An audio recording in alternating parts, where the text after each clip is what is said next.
Mano sūnau, atkreipk dėmesį į mano žodžius, palenk ausį į mano pamokymus. Nesitraukia jie nuo tavo akių, saugok juos širdies gilumoje. Jie yra gyvybė tiems, kurie juos randa, ir sveikata visam jų kūnui. Dievas sako, mus vadina sūnumis.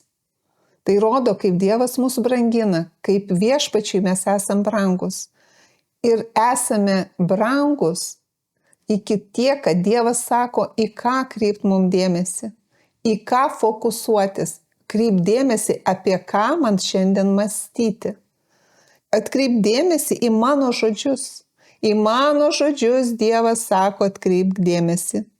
Ir palenk ausį į mano pamokymus. Vadinasi, aš turiu fokusuotis į Dievo žodžius. Vadinasi, neturiu mąstyti rūpesčio, problemų, baimės ir abejonių. Mano mintyse neturi būti šitų minčių. Kad dėmesys fokusuotųsi į Dievo žodį, reikia man šiandien priimti sprendimą, kam aš atiduosiu dėmesį. Ir raginu, ir pati tą patį darau, kreipiu dėmesį į Dievo žodžius. Mąstau pati apie tai, koks Dievas šiandien geras. Tikrai jis geras, nes jis nesikeičia. Jo žodis aiškiai sako, kad jis malonę šiandien ir kasdieną mums naują ir naują duoda malonės saiką. Ir pradedu apie tai mąstyti, pati su savim kalbėti ir puikiausiai atsiranda nuotaika. Tai reiškia, nepradedi galvoti, ar jeigu ir suskaudėjo kažkur, kad tikrai nėra problemos dėl to. Tikrai nėra problemos, nes aš pažįstu Dievą, kuris mane gydo. Nes jo vienas iš vardų, Rafa, jis yra mano gydytojas. Mano gydytojas yra Dievas, kuris sukūrė žemę ir dangų ir kuris viską valdo savo žodžio jėga. Ir jis man šiandien sako, į ką man atkreipti dėmesį, į jo žodžius ir palenkti ausį į jo pamokymus. Vadinasi, ko aš klausysiu, kieno nuomonė man bus svarbi.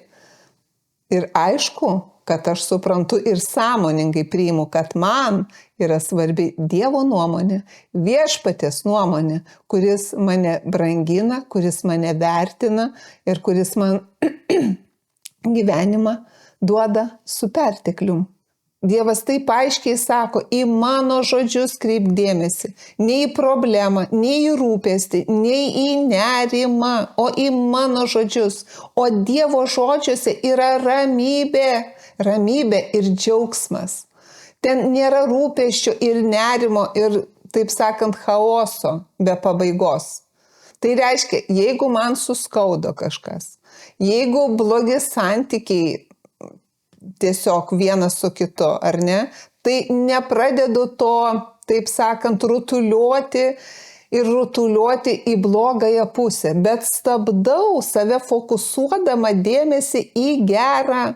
Jeigu santykiai vienas su kitu pablogėjo, tai reiškia, aš priimu sprendimą negalvoti apie tą žmogų blogai, negalvoti ten 5 metus atgal, kiek jis ko blogai padarė, o tiesiog priimu sprendimą atleisti žmogui, kaip ir man viešpats atleido. Nes viena iš sąlygų, man atrodo, Mato Evangelijai, aiškiai, Morkaus 11, aiškiai sako, kad kai meldžiatės, atleiskite, kad ir jums būtų atleista. Tai į ką aš fokusuojusi? Ar į tai, koks kažkas yra blogas, ar į tai, kad nėra nei vieno gero? Ir aš lygiai taip pat pasikarščiavau, ir aš žmogui blogą pasakiau, bet tuoj pat susiorientuoju ir grįžtu savo mintise, kad nėra nei vieno gero. Aš lygiai to taip pat netobulas. Vadinasi, aš priimu sprendimą nurimti ir prisimenu iš karto, kad į ką man kreipti dėmesį. O man dėmesį kreipti į Dievo žodžius. Aiškiai Dievas sako, į ką man kreipti dėmesį. Jis sako, kreipk dėmesį į mano žodžius. Vadinasi, negalvok apie kitą blogai, negalvok, kad jis toks ir toks nedoras. Aš tiesiog, kiekvieną dieną priiminėju tokius sprendimus, nustot galvot apie žmogų kitą blogai.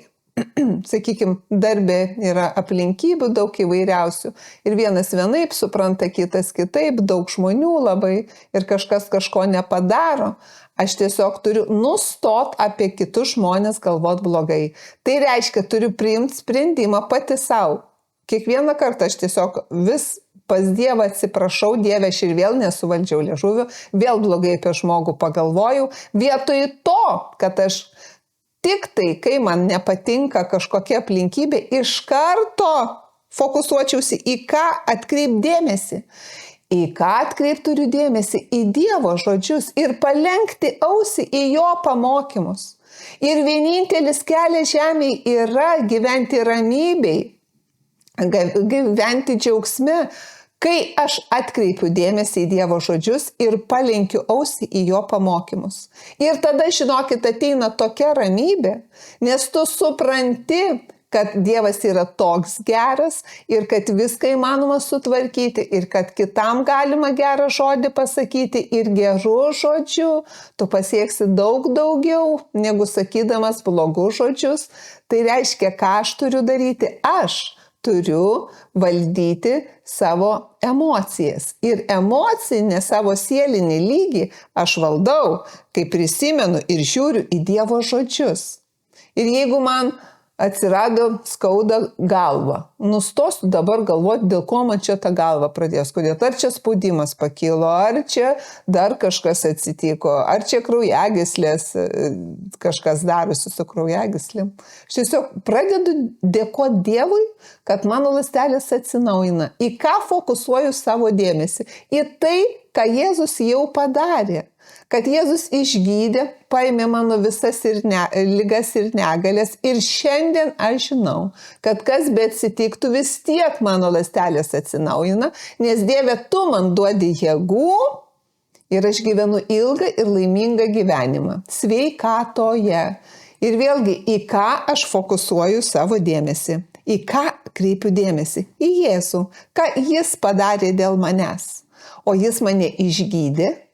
Jis mane atstatė, jis mane sutvirtino ir toliau laiko ir veda savo pergalės eisenai. Vat į tai fokusuotis. Bet labai svarbu ir kiekvieną kartą primenu, kad aš turiu savo gyvenimą būti atidavus Jėzui. Tai reiškia, Jėzau, būk mano gyvenimo viešpats, mano gyvenimas priklauso tau.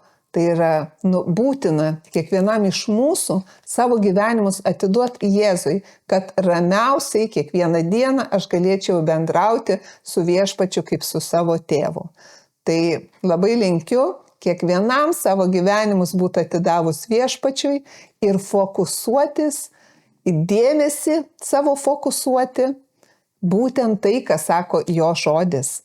Atkreipti dėmesį į jo žodžius ir palenkti ausį į Dievo pamokymus. Kaip Dievas moko, taip elgiuosi ir kad Dievas sako, į tai kreipiu dėmesį.